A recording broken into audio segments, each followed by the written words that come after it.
throwaway account because I don't even know how to deal with this yet, let alone face people I know in real life. I'm Mike, 34, and I've been married to my wife, Jessica, 32, for 6 years. If you'd asked me a couple of months ago, I would have said we had a pretty good marriage. Not perfect, we've had our fair share of arguments like anyone, but nothing that made me think we'd ever be here. I feel like my entire world's been flipped upside down, and I don't even know where to begin. Jessica and I met in college, and from the moment we started dating, she's always been someone who goes out of her way to help people. She's got this bubbly personality that draws people in, and she's the first to volunteer if anyone's in trouble. That's one of the things I fell in love with, you know? She's always been so caring. And I never thought I'd say this, but now I'm wondering if her helpfulness was just a cover for something else all along. So, a few months ago, our neighbor, Tyler, moved in across the street. He's in his late 30s, looks like one of those guys who never stopped playing sports after high school. Decent enough guy, or at least I thought so at first. He's got 2 kids, both under 10, and from what I heard through the grapevine, his wife left him out of nowhere. Jessica and I felt bad for him when we heard the story. Raising kids by yourself has to be tough, and we figured he didn't have much of a support system. Jessica immediately jumped into action, saying we should offer to help him. I agreed, but by we, I thought she meant both of us. Instead, she started going over there on her own. She'd bring him casseroles, help the kids with their homework, babysit when he had to run errands, stuff like that. It seemed harmless at first. She said Tyler was struggling to juggle everything, and he didn't have anyone else to lean on. She framed it like she was doing a good deed, and honestly, I admired her for it. I mean, helping out a single dad?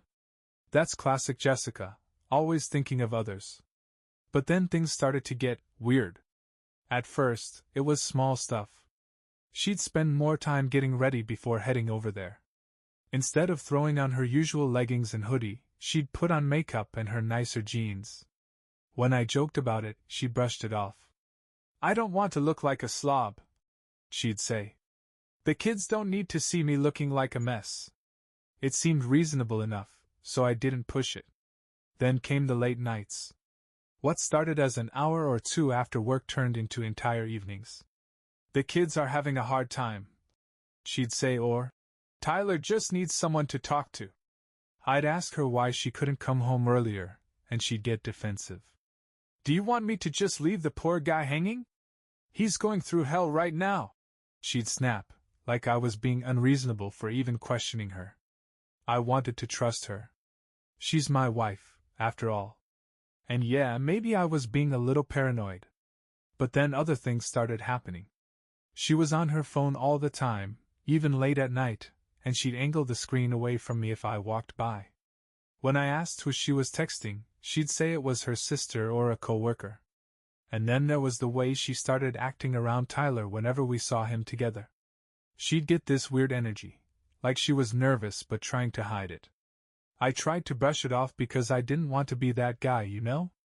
The insecure husband who accuses his wife of cheating just because she's being nice to someone. But the more I thought about it, the more the pieces didn't add up. Why was she spending so much time with him? Why did she start acting like I was the bad guy for asking questions? The breaking point came last week when I saw something I wasn't supposed to see. I wasn't even snooping, at least, not at first. But what I found has changed everything. I don't know how to move forward from this, and I'm hoping you all can help me figure it out. I'll get into the details in the next part, but trust me, it gets worse. So much worse. Okay, so here's where things started to unravel. Last week, Jessica had one of her usual, help Tyler, evenings planned. She told me she'd be back by 9 p.m. at the latest, but surprise, she wasn't. By the time the clock hit 11, I was annoyed and texted her, asking if she was okay. Her response came half an hour later. Sorry, the kids were acting up. I'll be home soon. That should have been the end of it, but something didn't sit right with me. I don't know why, maybe it was just my gut finally screaming loud enough for me to listen. I decided to stay up and wait for her, scrolling mindlessly on my phone to pass the time. That's when I noticed her tablet sitting on the coffee table. Now, before you come at me, let me just say that I've never been the kind of guy to snoop through my wife's stuff. I believe in trust and all that. But in that moment, something told me to open it. Jessica and I share most of our accounts, so I figured, if she's not hiding anything, this will just put my mind at ease. When I unlocked it, the first thing that popped up was a text conversation. She must have forgotten to log out of her messages, and there it was, right in front of me, a string of texts between her and Tyler. I wasn't prepared for what I saw. At first, it looked innocent enough, stuff about the kids, scheduling, and whatnot. But then I scrolled up. The tone of the messages shifted. Suddenly, it wasn't about the kids anymore. It was about them. Tyler. Last night was amazing. I can't stop thinking about you. Jessica. Me too. You make me feel so alive. My stomach dropped. I kept scrolling, even though part of me didn't want to know more. The messages went back weeks, maybe months. There were inside jokes, compliments, and plans to meet up, some at his place, others at random spots around town. Jessica.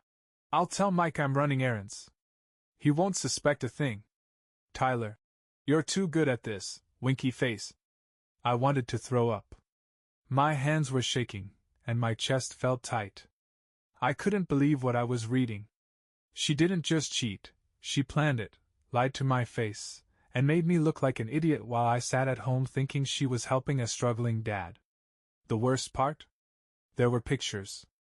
Nothing explicit, but selfies of the two of them, looking way too cozy for just friends.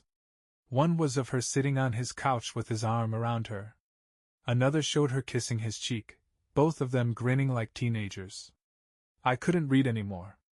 I locked the tablet and sat there in silence, trying to process what I'd just seen. My mind was racing. Should I confront her right away? Call Tyler and lose it on him? Pack my bags and leave? I didn't know what to do. She finally came home around midnight, acting like nothing was wrong. I asked her how the kids were, and she launched into this whole story about how one of them threw a tantrum and Tyler needed help calming him down. The lies rolled off her tongue so easily, it made me sick. I didn't confront her that night. I wanted to, but I also wanted to figure out my next move. I needed time to think, to get my emotions in check before blowing everything up. But one thing was clear, I couldn't just let this slide. In the next part, I'll tell you about the confrontation and how Jessica reacted when I finally called her out. Spoiler, it didn't go well. I couldn't sleep that night. I stayed up replaying everything I'd read, every moment Jessica had lied to me. It was like my mind was piecing together a puzzle I didn't even know existed. I felt sick, furious, and utterly betrayed. By morning, I'd made up my mind, I had to confront her. When Jessica woke up, she acted completely normal, humming while she made coffee like nothing had happened. Meanwhile, I sat at the kitchen table, barely holding it together. As she walked past me, I couldn't take it anymore. We need to talk, I said, my voice colder than I intended. She turned to me, her smile fading. What's wrong? I pulled out her tablet, placed it on the table, and slid it toward her. Explain this. Her face went pale as soon as she saw the messages on the screen. For a split second, she froze, like a deer caught in headlights. Then, instead of admitting to anything, she tried to snatch the tablet away. Why are you going through my stuff? She snapped, her voice rising. I stood up, my hands shaking. Don't turn this around on me, Jessica. I saw everything, the texts, the pictures. How long has this been going on? She hesitated, her eyes darting around the room like she was searching for an escape. Then she doubled down. It's not what it looks like, Mike. You're blowing this out of proportion. Not what it looks like. You're kissing the guy, telling him you'll lie to me so you can sneak off and be with him. What the hell am I supposed to think? She folded her arms, her expression hardening. Tyler's been going through a lot, okay? He's lonely, and I was just trying to be there for him. Maybe I got a little too close, but it wasn't like that. You're making it into something it's not. Her gaslighting hit me like a slap in the face. I couldn't believe she was trying to minimize this. A little too close? Are you kidding me? You've been sneaking around for months. How many times have you lied to me about where you were? She rolled her eyes and scoffed. Oh, come on, Mike. I wasn't sneaking around. I was helping a friend. Maybe if you weren't so insecure, you'd see that. That did it. My anger boiled over. Don't you dare try to put this on me. You've been cheating on me, Jessica. At least have the decency to admit it. For a moment, she looked like she was about to say something, but then her walls went back up. Fine, she said, crossing her arms again. If you want to call it cheating, then I guess I can't stop you. But Tyler needed me, and you wouldn't understand. You don't know what it's like to feel needed like that. Her words hit me like a punch to the gut. I couldn't believe how cold and defensive she was being, like she didn't even care about what this was doing to me. You're unbelievable, I said, my voice shaking. Do you even feel guilty? Or are you just mad you got caught? She didn't answer. Instead, she turned and stormed out of the kitchen, muttering something about how she didn't have to deal with this right now. I stood there, completely stunned. I spent the rest of the day avoiding her, replaying our fight over and over in my head. How had we gotten here? Was this really the same woman I married? The confrontation left me with more questions than answers, and I knew I couldn't just let it end there. I needed to figure out my next move, but I also needed to know if there was even a shred of honesty left in her. In the next part, I'll tell you what happened when I confronted Tyler, and how Jessica's lies started to unravel even further. Trust me, it gets worse. After Jessica stormed out of the kitchen, I couldn't just sit there. I needed answers, and if she wasn't going to give them to me, I'd get them from the other person involved, Tyler. I waited until I saw him outside later that afternoon. He was working on his car in his driveway, looking as calm and unbothered as ever. Seeing him like that made my blood boil. This guy had been sneaking around with my wife, lying to my face, and here he was, acting like everything was normal. I walked across the street, heart pounding, and stood by his driveway. He looked up, wiping his hands on a rag, and gave me this casual, clueless smile. Hey, Mike. What's up? I clenched my fists to keep myself from losing it right then and there. We need to talk. Now. His smile faltered. Sure. What's going on? Don't play dumb, I said, my voice shaking with barely contained rage. I know about you and Jessica.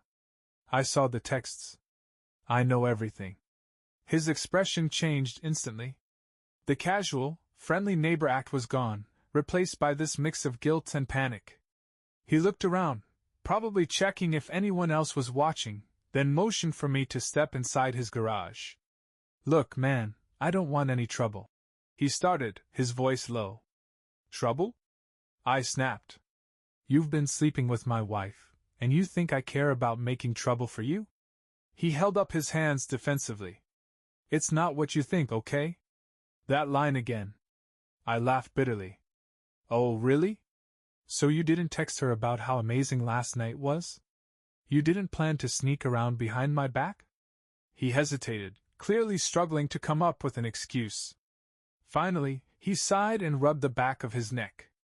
All right, fine. Yeah, things got out of hand. But it's not like we planned for this to happen. It just did. That was the lamest excuse I'd ever heard. It just did? I repeated, my voice rising. You mean every time she came over here, every lie she told me, every time you touched her, that just happened? Tyler looked genuinely uncomfortable now, but I wasn't about to let him off the hook. Do your kids know? I asked, my voice dripping with venom. Do they know their dad's a lying, cheating piece of... Hey! He cut me off, his tone defensive again. Don't bring my kids into this. This is between me and Jessica.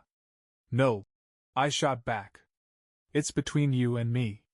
She's my wife, and you had no right, none, to come into my house, my life, and destroy it like this.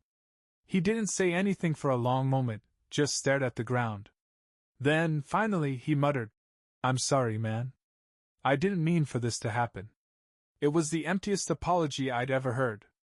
There was no real remorse, no accountability, just some weak attempt to save face.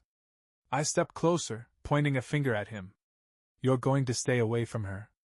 I don't care if she tries to contact you, if she shows up at your door, whatever. You stay the hell away, or I swear to God, this will get uglier than you can imagine." Tyler nodded quickly, looking like he wanted nothing more than for me to leave. I turned and walked away, my mind racing with anger and heartbreak. The confrontation didn't bring me the closure I'd hoped for. If anything, it made me feel worse.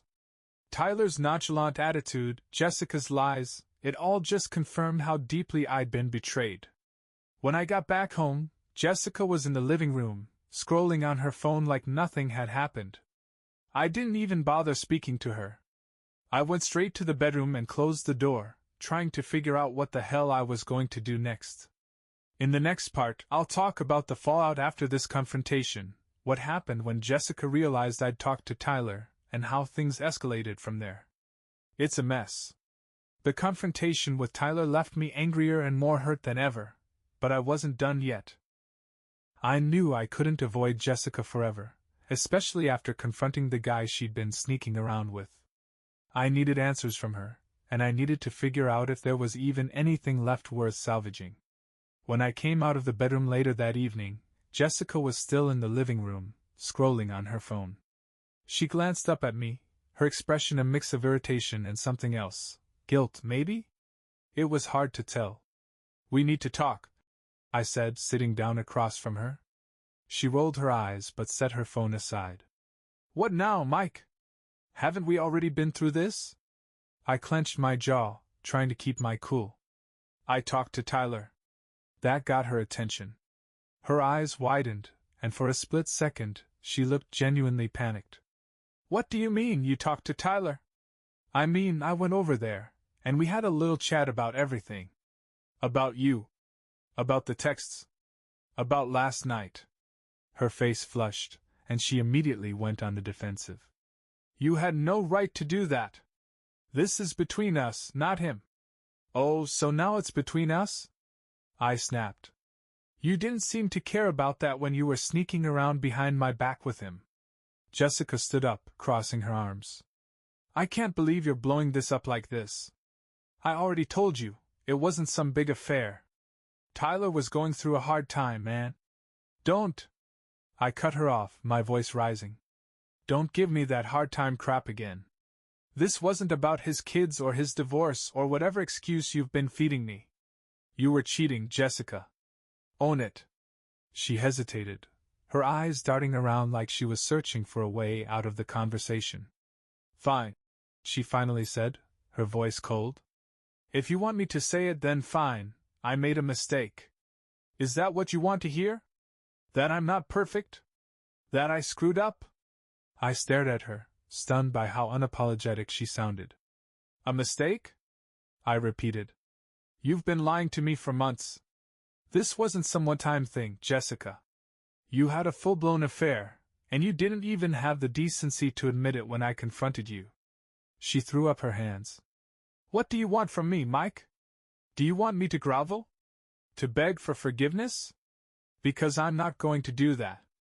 You've been so checked out of this marriage lately, and Tyler."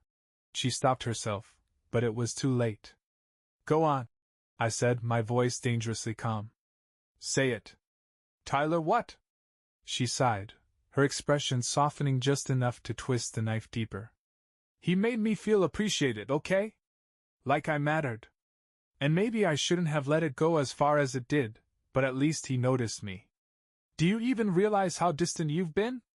How much you've ignored me these past few months?" I couldn't believe what I was hearing.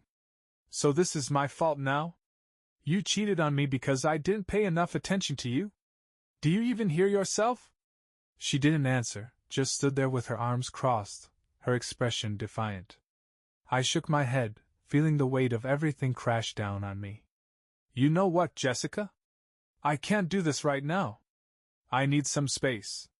Without waiting for her response, I grabbed my keys and left the house.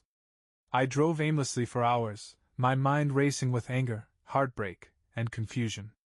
Part of me wanted to call her out publicly, to make sure everyone knew what she'd done. Another part of me just wanted to disappear, to pretend none of this was happening. When I finally came home, Jessica was in bed, pretending to be asleep. I didn't bother waking her. I just lay there, staring at the ceiling, wondering how the hell we'd gotten to this point. In the next part, I'll talk about what I discovered the following day and how Jessica's lies started to crumble even further. Trust me, it only gets messier from here. The day after our blowout argument, I woke up feeling like a zombie. My body was heavy with exhaustion, but my mind wouldn't stop racing. Jessica acted like nothing was wrong, even humming while she made her coffee. I wanted to scream at her for how easily she seemed to move past what had happened. But I wasn't done yet. I knew there was more she wasn't telling me. Those texts were just the tip of the iceberg, and if she wasn't going to give me the truth, I'd find it myself. While she was in the shower, I grabbed her phone from the nightstand. I'd never been the type to invade her privacy before, but at this point, I didn't care. I needed answers. The first thing I noticed was that most of her texts with Tyler were gone. She'd deleted almost everything. But she wasn't as thorough as she thought. In her deleted photos folder, I found pictures, ones she definitely didn't want me to see. There were more selfies of her and Tyler, looking way too cozy. One of them was in his bedroom, the bed clearly visible in the background.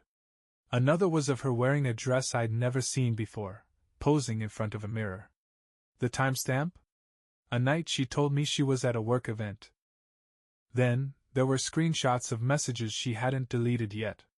One stood out immediately. Jessica. I'll be over as soon as Mike leaves for work. Can't stop thinking about you. Tyler. Same here. Last night was incredible. I wish you didn't have to go back to him. My blood boiled. She wasn't just cheating, she was planning her moves around my schedule, sneaking around while I was at work, trusting that I'd be too oblivious to notice. But the worst was yet to come. As I scrolled through her emails, I found one to a friend of hers, someone I'd never liked, by the way, where she vented about our marriage. Jessica. Mike is so predictable. He never asks questions. It's almost too easy. Tyler actually listens to me, and for once, I feel alive again. I know it's wrong, but I don't care anymore. I deserve this. I deserve this. Those words hit me like a punch to the gut. She wasn't just apologizing for her actions or regretting them, she was justifying them. I put the phone down, feeling sick to my stomach. The betrayal was deeper than I'd even realized. She hadn't just been lying to me, she'd been mocking me, treating my trust as some kind of joke. When Jessica came out of the bathroom, towel wrapped around her, she noticed me sitting on the edge of the bed with her phone in my hand. Her expression shifted immediately, her eyes narrowing. "What are you doing with my phone?" she asked, her voice sharp. I held it up. "You deleted the texts, but you missed these." Her face went pale. "You had no right." I cut her off. "Don't. Just don't. I've seen enough. The pictures, the emails, the plans you made behind my back. You don't get to play the victim here, Jessica. This is all on you." For a moment, she looked like she was about to argue, but then she just sat on the bed, staring at the floor. "I don't know what you want me to say," she muttered. "Try the truth," I snapped. "How long has this been going on? How many times have you lied to me?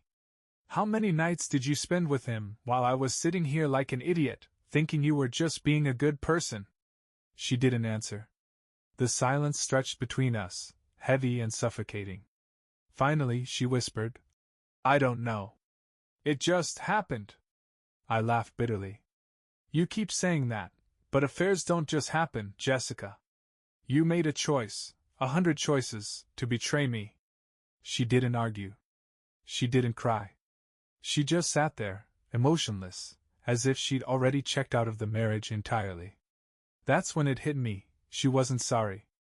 Not really. She wasn't remorseful for what she'd done, or the pain she'd caused me. She was just sorry she'd been caught. I got up and walked out of the room, slamming the door behind me. I couldn't stand to look at her anymore.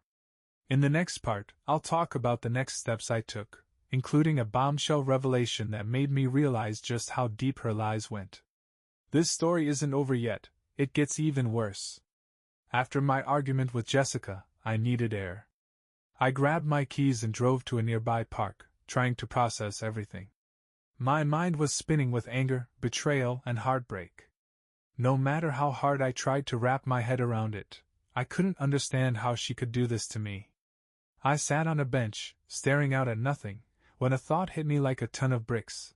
If Jessica had been lying about Tyler, what else was she lying about? My gut told me there was more to this story, and I wasn't going to stop digging until I uncovered all of it. When I got back home, Jessica was nowhere to be found. Her car was gone, and I didn't bother calling her to ask where she was. Instead, I decided to check one more thing: our joint bank account.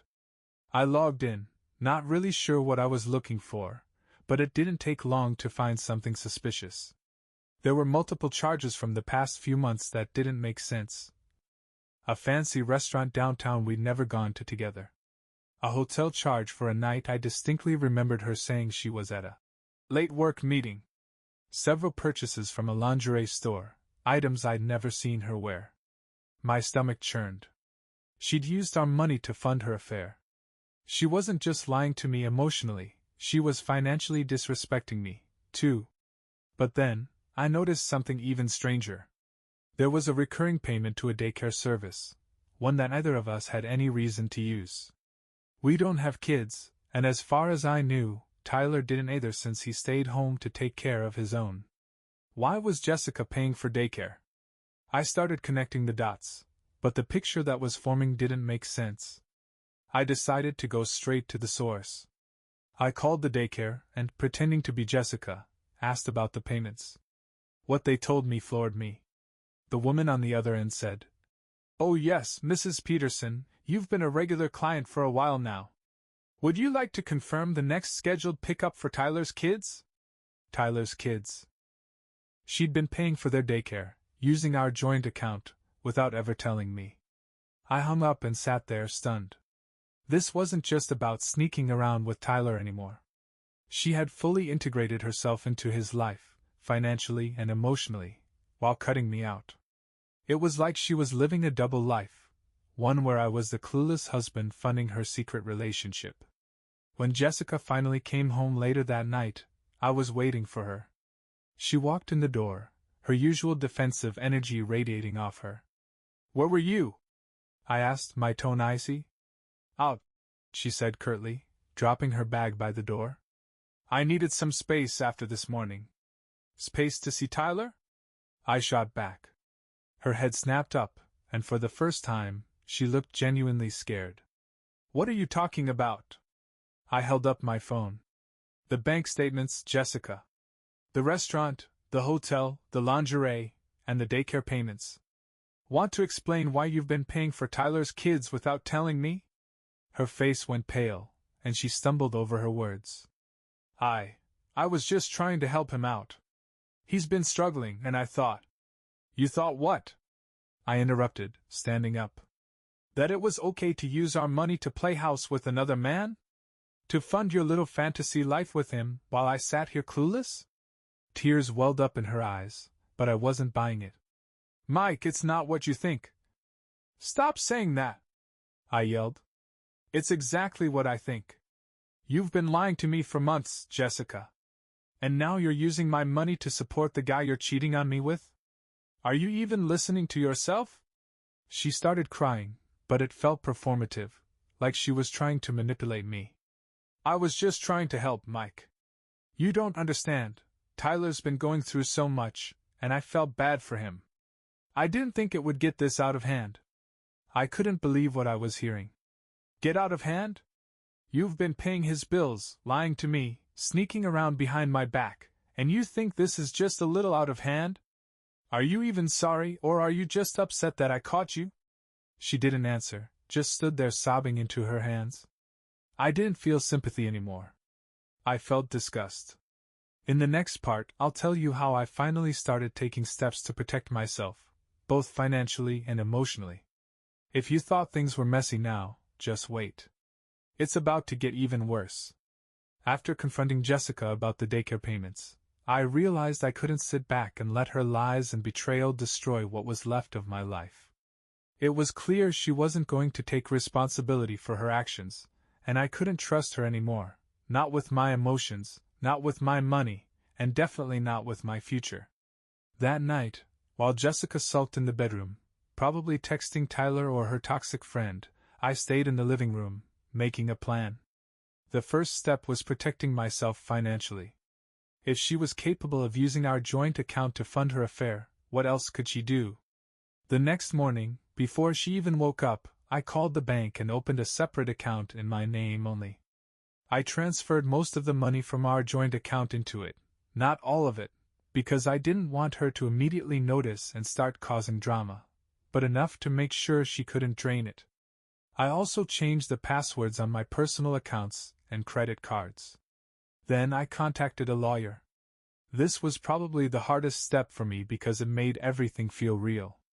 Up until that point, a small part of me was still holding out hope that this could be fixed. But after everything I'd uncovered, I knew I had to start thinking about divorce, even if I wasn't ready to say it out loud yet. The lawyer was blunt but empathetic.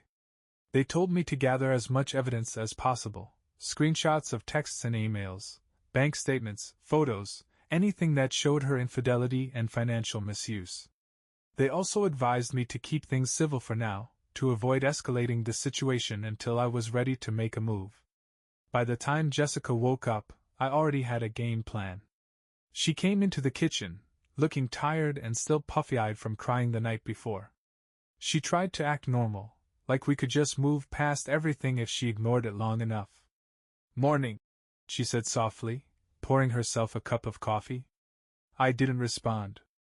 I couldn't bring myself to pretend everything was okay. She sighed, clearly irritated by my silence. "Are you going to give me the silent treatment now? Is that your way of handling this?" I looked at her, my jaw clenched. "You don't get to play the victim here, Jessica. Not after everything you've done." She rolled her eyes. "I already told you, I didn't mean for it to get this far. I was just trying to help Tyler. I've apologized. What more do you want from me?" "An apology isn't enough," I said firmly.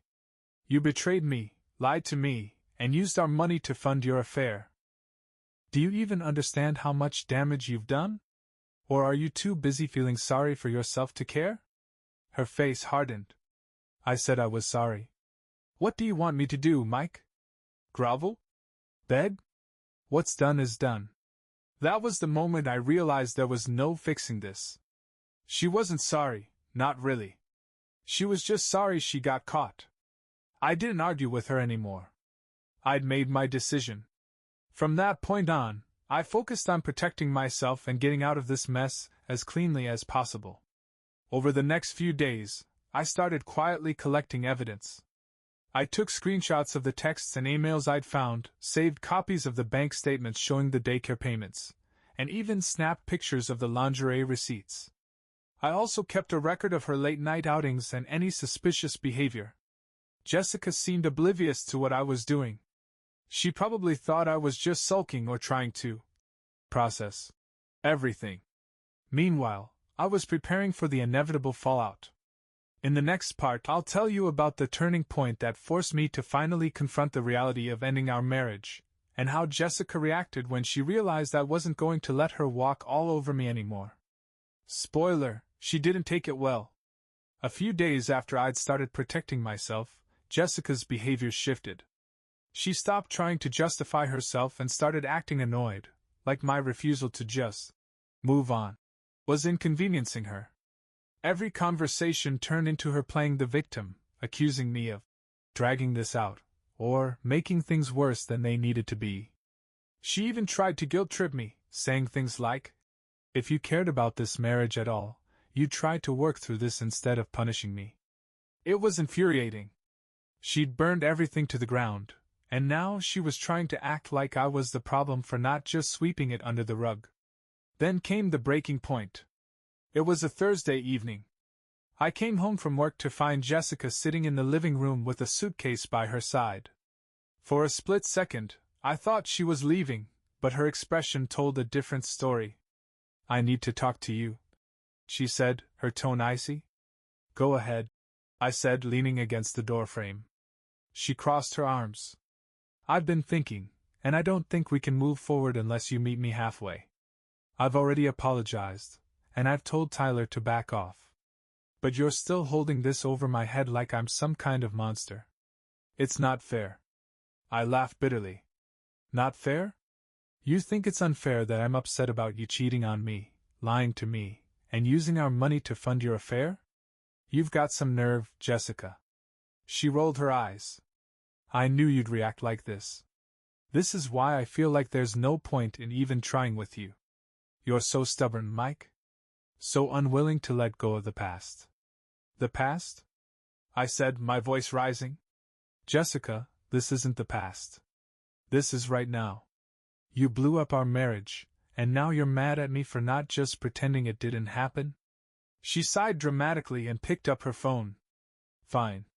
If you're going to keep being like this, maybe we need some time apart." "Time apart?" I repeated, my heart pounding. "What the hell does that mean?"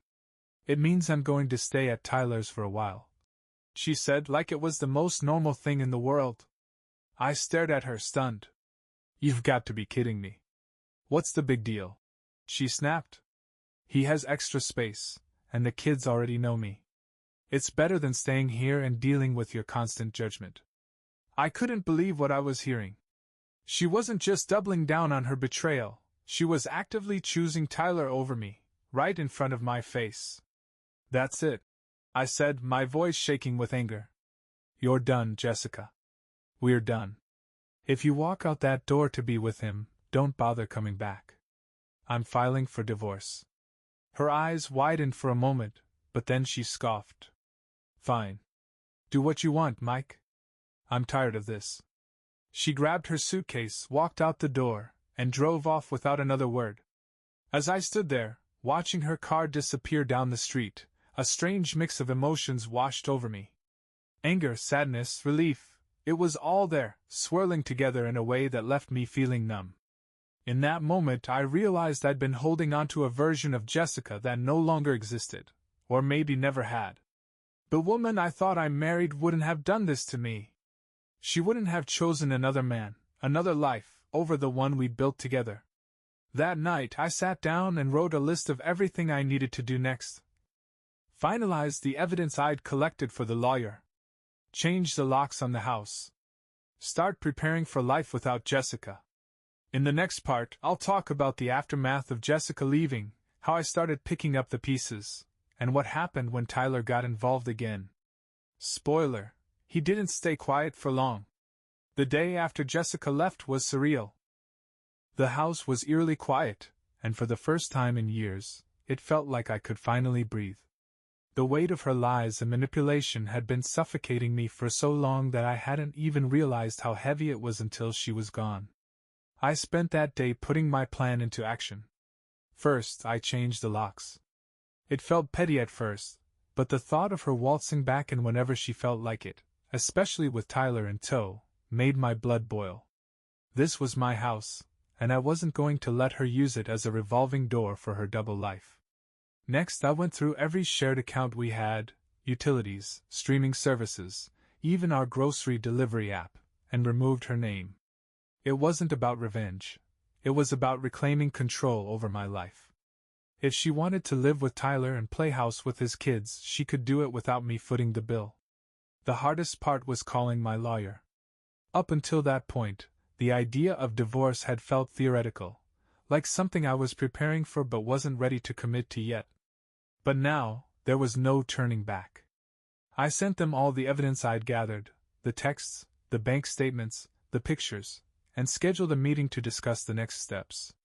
While I was working on untangling my life from Jessica's, Tyler decided to insert himself back into the situation. It started with a text. "Tyler. Hey man, I just want to clear the air. I know this is a tough time, but I think we should talk." I stared at the message for a solid minute, debating whether to respond. Part of me wanted to ignore him, but the other part wanted to hear what he could possibly have to say for himself. Against my better judgment, I agreed to meet him. We met at a coffee shop a couple of days later. Tyler showed up looking every bit the smug, self-righteous jerk I'd come to expect. He sat down across from me, his expression annoyingly calm. "Thanks for meeting me," he said, like we were old friends. "Get to the point," I said flatly. He sighed, clasping his hands on the table. "Look, I know things got messy, and I take responsibility for my part in it. But I think you should know that Jessica isn't happy about how things ended. She feels like you're being unreasonable." I laughed bitterly. "Unreasonable? She cheats on me, lies to me, and uses my money to pay for your kids' daycare, and I'm the unreasonable one?" Tyler had the audacity to shrug. "She's been under a lot of pressure, Mike. I don't think you understand how neglected she felt in your marriage. I'm not saying what we did was right, but—" I cut him off.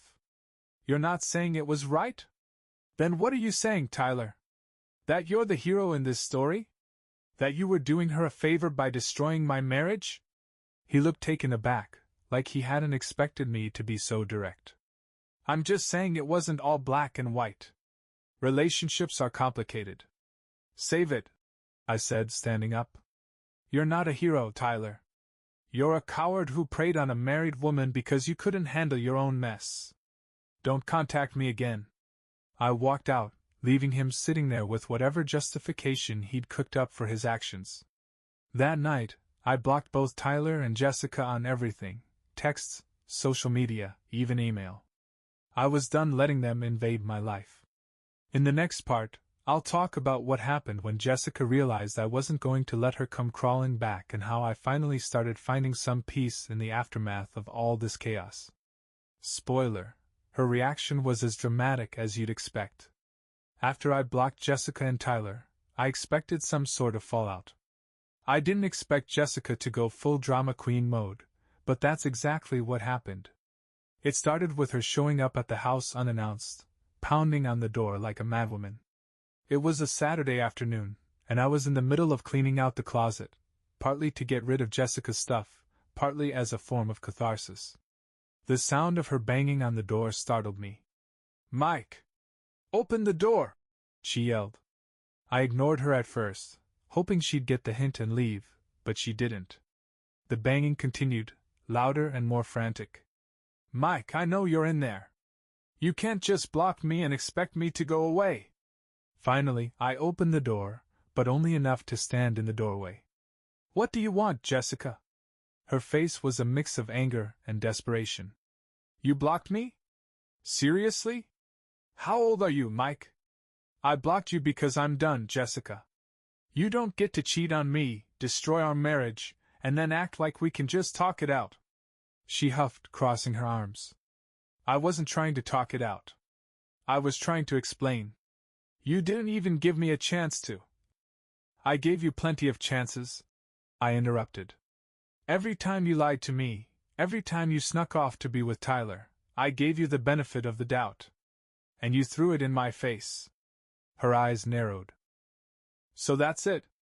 You're just going to throw away 6 years of marriage because I made a mistake?" "A mistake?"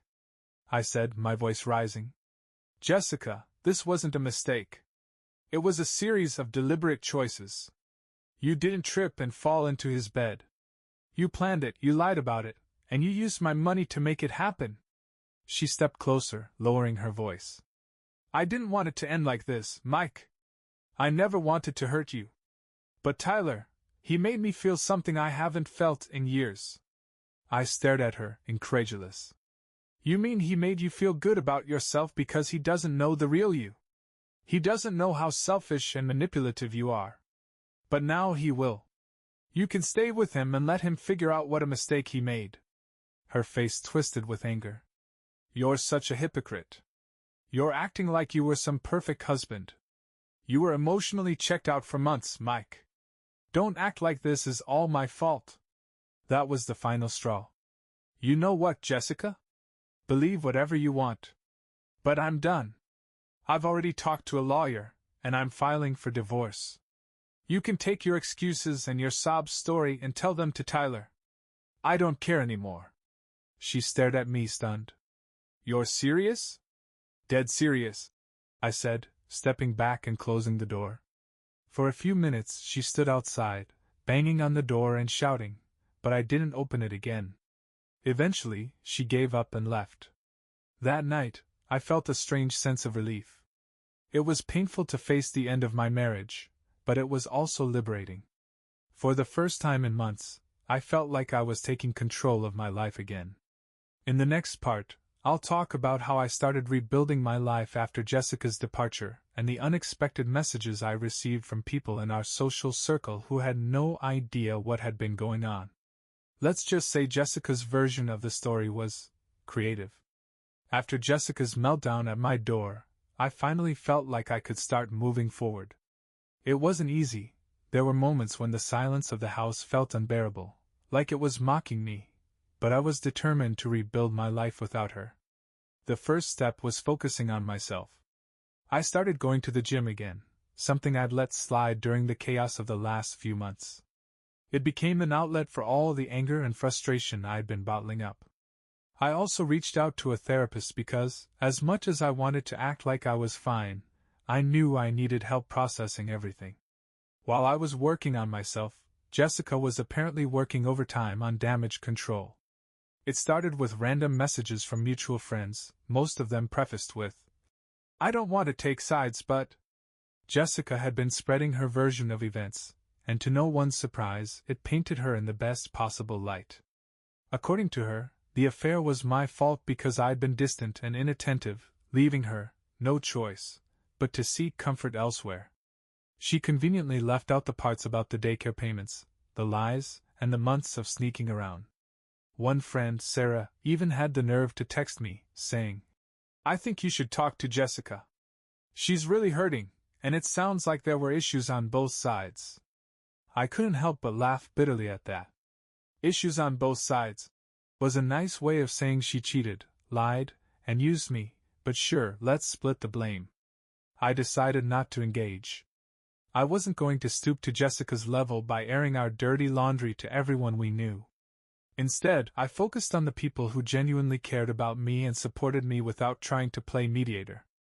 One of those people was my best friend, Eric. He'd known Jessica almost as long as I had, and when I told him everything, he was furious on my behalf. "She's a piece of work," he said. "And Tyler? Don't even get me started on that guy. You're better off without both of them." Eric became my sounding board during the divorce process, helping me navigate the endless paperwork and emotional roller coaster. He even came over a few times to help me box up Jessica's things, which was oddly satisfying.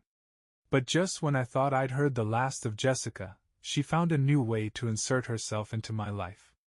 One night I got a text from an unknown number. "Unknown. You need to stop lying to everyone about Jessica. She's not the villain you're making her out to be." I stared at the message, stunned. It didn't take long to figure out it was from Tyler. I didn't respond, but the texts kept coming. He accused me of ruining Jessica's reputation and dragging her name through the mud. The irony was almost laughable. I was the one ruining her reputation. She'd done a fine job of that herself. Eventually, I blocked his number, just like I'd blocked hers. I wasn't going to let either of them drag me down any further. In the next part, I'll share how I started finding peace and moving on, including a moment of unexpected closure that made me realize I was finally free of their toxic influence. The light at the end of the tunnel is closer than you think. Blocking Jessica and Tyler felt like closing the door on a chapter of my life I never wanted to revisit. For the first time in months, I was no longer drowning in their drama. The quiet, which once felt oppressive, began to feel like freedom. I threw myself into rebuilding. Work became a welcome distraction, and I started reconnecting with friends I hadn't seen in ages. Most of them were shocked when I told them the real story of what had happened. A lot of them had heard Jessica's version first, but when I laid out the evidence, the texts, the financial misuse, the blatant lies, they were as appalled as I'd been. one friend, Lisa, said something that really stuck with me. You don't just get to accidentally destroy someone's life. She knew what she was doing. It's not your fault, Mike. Don't let her make you think it is. That validation helped more than I expected. For so long, I'd been carrying around this nagging guilt, wondering if I could have done something differently, if I'd somehow pushed Jessica into Tyler's arms. But hearing others affirm that her actions were a reflection of her character, not mine, was a turning point. One day, while cleaning out the last remnants of Jessica's things, I found an old photo album tucked in the back of the closet. It was from our early days of dating, full of smiles, vacations, and memories that now felt like they belonged to a different lifetime. For a moment, I debated throwing it away, but then I decided to keep it, not as a way to hold on to the past, but as a reminder. It reminded me of who I was before everything fell apart, of the person I wanted to be again. It was around this time that I had an unexpected encounter with Tyler. I was at the grocery store, minding my own business, when I spotted him in the next aisle. He saw me too, and for a second, I thought he was going to walk the other way. But instead, he approached me, wearing that same smug expression I'd come to despise. "Hey, man," he said like we were old pals. I didn't respond, just stared at him, waiting to see what excuse or self-serving justification he was about to spew. "I just wanted to say," he began, shifting awkwardly, "I didn't mean for things to get this messy. Jessica, she's a complicated person. But you're a good guy, and I didn't want there to be bad blood." I laughed, shaking my head. "Bad blood? Tyler, you had an affair with my wife. You don't get to walk up to me in a grocery store and act like we're equals in this situation." He raised his hands defensively. I know. I'm not trying to make excuses. Look, things didn't exactly work out between us, alright? I think she's got some stuff she needs to figure out." That stopped me. "What are you saying?" He hesitated, then sighed. "She moved out last week. Said she needed space or something. Honestly, I don't know what she wants." I couldn't help but feel a twinge of schadenfreude. The perfect little fantasy she'd built with Tyler was already falling apart. "Well, I hope you figure it out," I said, my tone dripping with sarcasm. "Good luck, Tyler." I walked away before he could respond, feeling lighter than I had in months. That encounter was the closure I didn't know I needed. Jessica and Tyler had tried to ruin my life, but in the end, their own actions were their undoing. I didn't need revenge or validation from either of them. I had my freedom, my dignity, and a future that no longer included their toxicity. In the next part, I'll talk about how I started embracing this new chapter of my life and the surprising opportunity that came out of all this chaos. There's always a light at the end of the tunnel, you just have to keep walking toward it. After my encounter with Tyler, it felt like a weight had been lifted. Seeing his situation crumble so quickly made me realize something important. I didn't need to seek revenge or validation from Jessica or Tyler. Their lives were a mess of their own making, and I was finally free of it.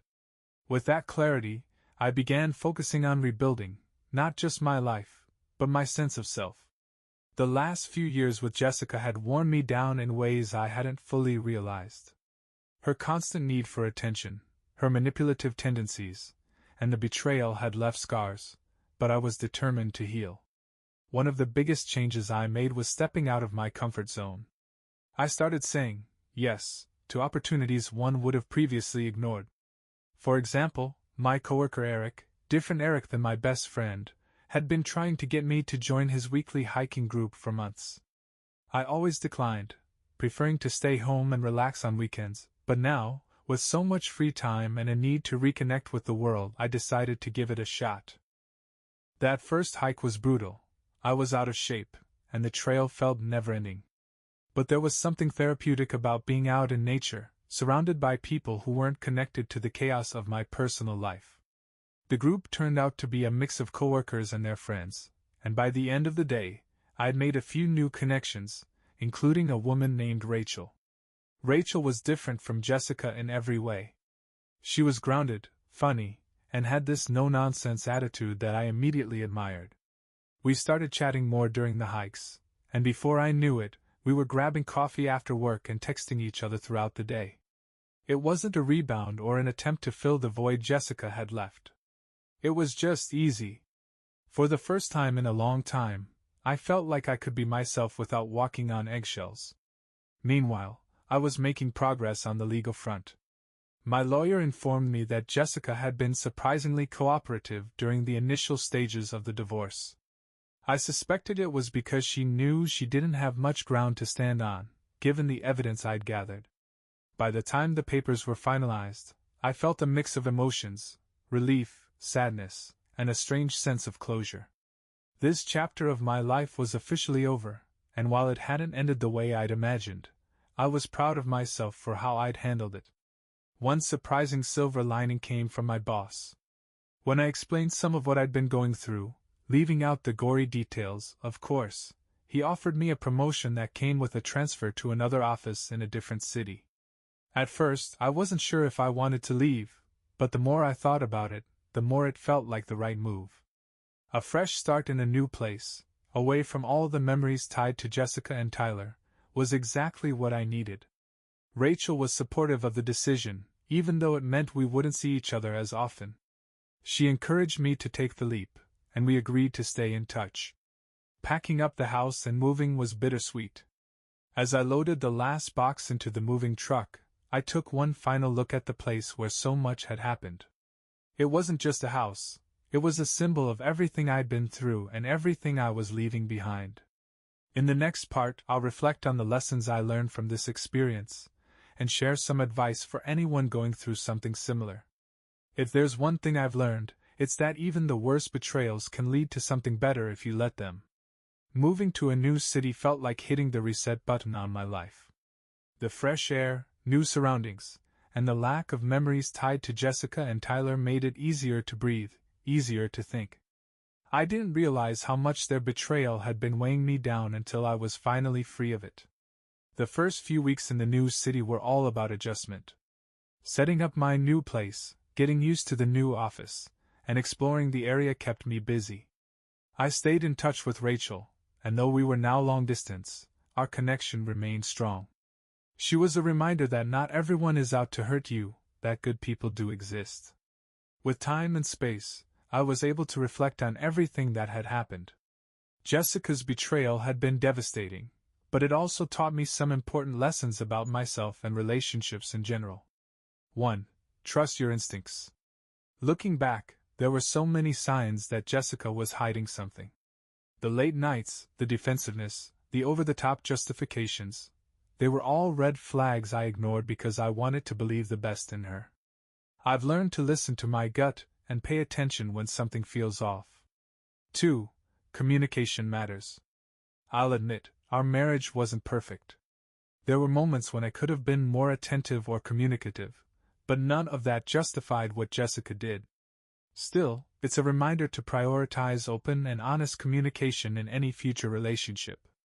If something's wrong, it's better to address it head-on than let it fester. 3. Self-respect is non-negotiable. One of the hardest parts of this ordeal was realizing how much of myself I'd sacrificed for someone who didn't value me. I stayed silent when I should have spoken up, tolerated lies when I should have drawn a line, and allowed her to gaslight me into doubting myself. Never again. 4. It's okay to let go. For a long time, I held on to the idea of who Jessica used to be, or who I thought she was. Letting go of that fantasy was painful, but it was also necessary. People change, and sometimes the best thing you can do is walk away and protect your own peace. 5. There's always a way forward. At my lowest point, I thought my life was over.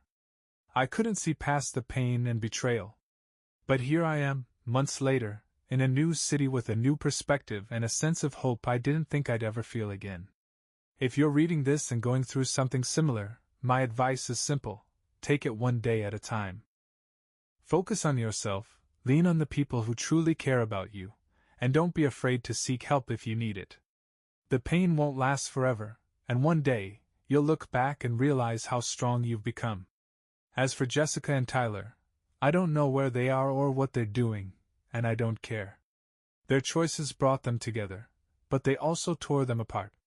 That's their mess to deal with, not mine. Today, I'm living for myself. I've rediscovered the things that make me happy, surrounded myself with genuine people, and started embracing this new chapter of my life. And you know what? It feels damn good.